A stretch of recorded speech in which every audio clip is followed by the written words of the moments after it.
by their own admission and by the stones of the Africans of Asia, the black woman giving her baby away to a known beast who had already inflicted the same pain on her. In stone, speaking loud, on paper, they both sing together the same song. The exploitation and degradation and crucifixion of the black people of America with unbridled license.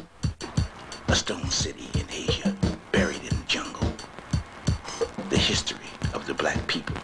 That black woman was forced to go back to the plantation and give her love to the white woman, the slave master's baby. After she gave her baby away, they made her love his. Incredible. This is according to what they say they did. The passions, the worst passions of the human mind, rage with unbridled license. They call this the extraordinary punishment, the infliction of which included malice and fury, according to their words, the voice of their paper. Some crimes they would not divulge. That was worse than that. Naturally, the slave attempted to run away, escape from slavery in the Underground Railroad. Yes, say the pen and the stone, yea, shall bear witness against them. The slave and stone running away, and the worst thing, getting caught and brought back.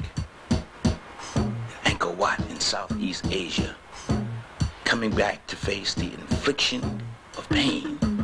See, here's some freed slaves with the pen screaming loud, the woman and her baby being caught and taken back into slavery. Observe the fear in the child. This is their pen speaking to you. This is the power of their pen.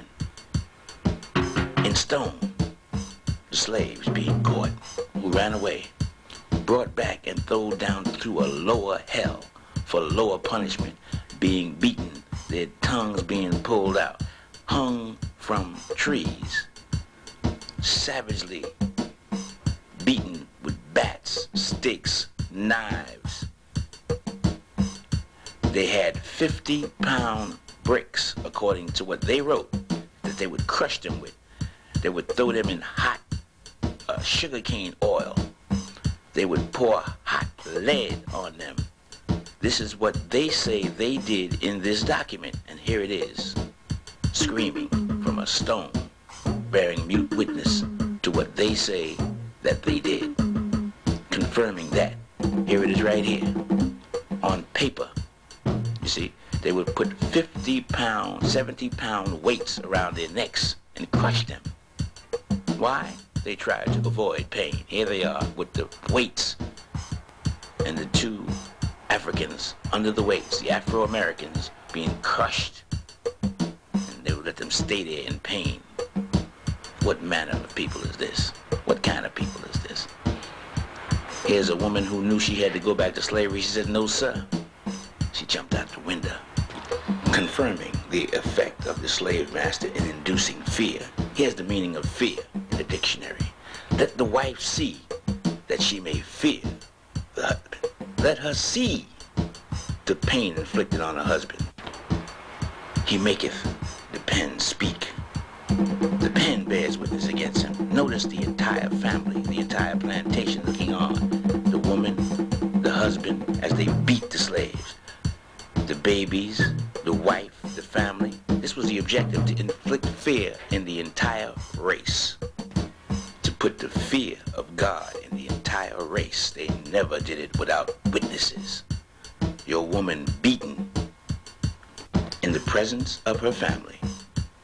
A whisper from the pen of the European slave master. He did it. He wrote it and he painted it. The runaway slave took all the pain. One of the primary objectives is to force the black woman to know that her new man was the white man, so he branded her. He made her loyal to him. He raped her. He made her carry his baby. Then he invited other nations. He said he was a beast with two horns, North America and South America, the same crimes against the same people. Here we see how they divided the thoughts and beliefs of black people. On the left, we have, say, for example, the Martin Luther King crew. On the right, the Malcolm X, Elijah Muhammad crew. And they both are in conflict with each other. This sculpture is called Hirihara, or divided loyalty. But don't forget the runaway slave. His back bears witness to what he experienced during the entire slavery cycle. Pain inflicted on the black man. Who can argue with that? Who can deny that? And here it is. On paper, they identify and give you a definition of crucifixion: to torture with severe pain and anguish. That's the meaning of crucifixion. And they show the black man. And it's in the tradition of the people of Asia. This is the symbolic representation of crucifixion, of infliction of pain in every part of the body in Asia, in the traditions. The castration of the black man, the cutting off of his penis, the ultimate symbol of crucifixion in stone. A voice from the stone of Southeast Asia showed the black man in the position of the cross, with his penis castrated, the man below him with a knife, with pins throughout his body showing severe pain. Him and the black woman were forced to suffer. They are the Christ in Asia. And this is how they did the Christ. In stone and in paper. Before slavery, they never put him on the cross. The pen and the brick and the rock in harmony. The crucifixion of the Christ. This is the true identity of Christ. Black people know very little about this, or nothing at all. It's them that they should be worshiping, themselves, and here it is. The pregnant women, they were singled out.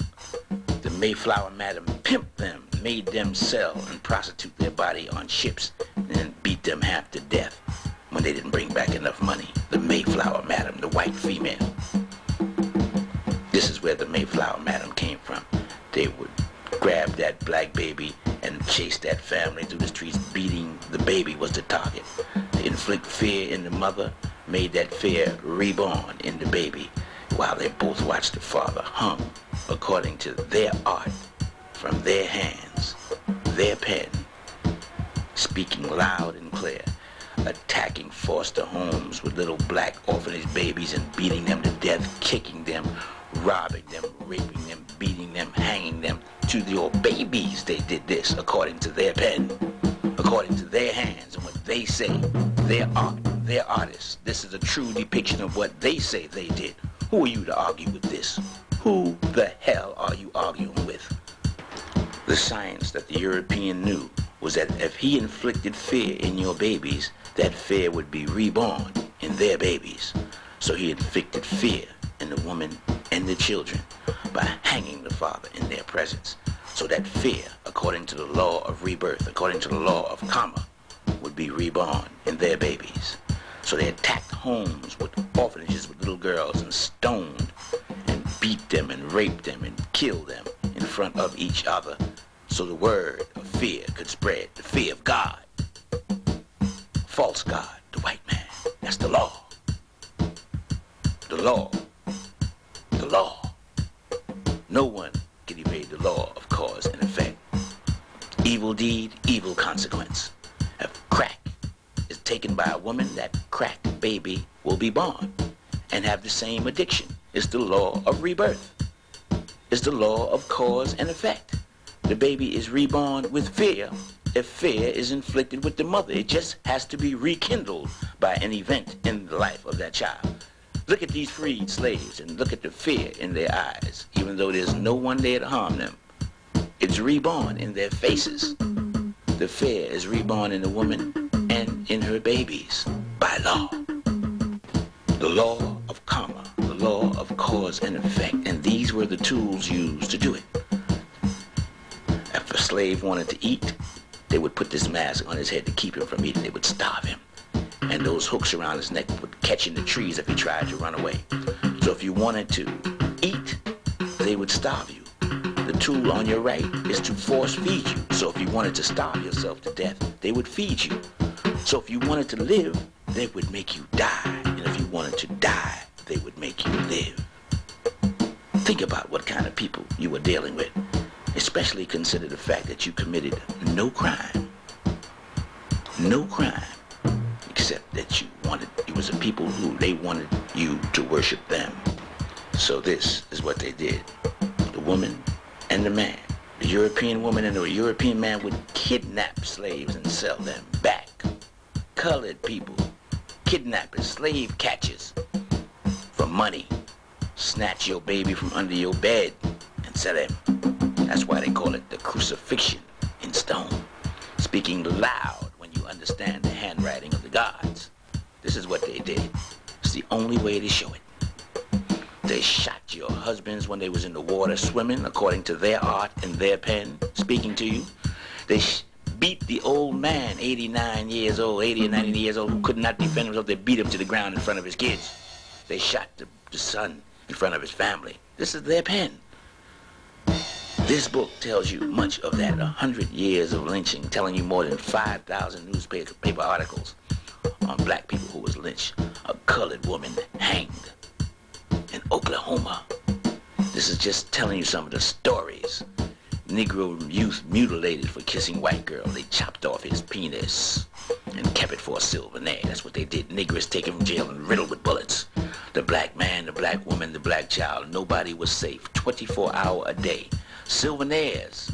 See, for the Negro's anatomy, they cut off his penis, his hands, his legs, and sold them as prizes, trophies. Is lynched by orderly mobs suspecting of killing a cow who they favored over the human being. A mule thief is hung who they favored over the black man. They would kill you for stealing chickens and hang you in South Carolina. This is just the last 100 years. Imagine what took place 300 years earlier. They say 70% of the hangings, there was no crime even suspected. They would just grab you off the street and do this. Live and in living color. This is the people. This is your history that you tried to avoid in Barubador. They show it like this. They show you being put to the fire. Did you know that? The white man used to burn you at the stake. And the tradition is in Asia where you see the Buddhist monks setting themselves on fire as the ultimate form of pain, the ultimate form of sacrifice which the black people of America had to endure. This is a tradition to remind you when that day comes what they did to you. Standing around taking pictures and laughing. This was a joyous occasion, mind you. This was no sad occasion. They took souvenir pictures. There it is in Asia on the right, and in America on the left, the traditions of the Africans of Asia. And the inflictor of pain smiling